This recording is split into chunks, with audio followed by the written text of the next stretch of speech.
In this video, I'm going to show you how to create a budget in Origin Financial. Let's get started. First, go to the spending section and open Breakdown and Budget. This is where you can view and manage your overall spending plan. Next, click on the Budget tab, then select Edit Budget to start setting things up. This will allow you to customize how much you want to spend across different areas. Now, enter your total monthly budget. After that, you can click the plus button to add specific categories or group budgets, depending on how you want to organize your expenses. For example, you can create budgets for things like groceries, dining, or subscriptions.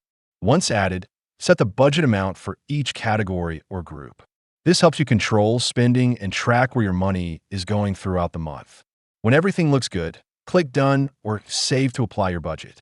Your spending will now be tracked against these limits in real time. If you want to support our channel, feel free to use our affiliate link in the description below. Thanks for watching, and I will see you in my next video.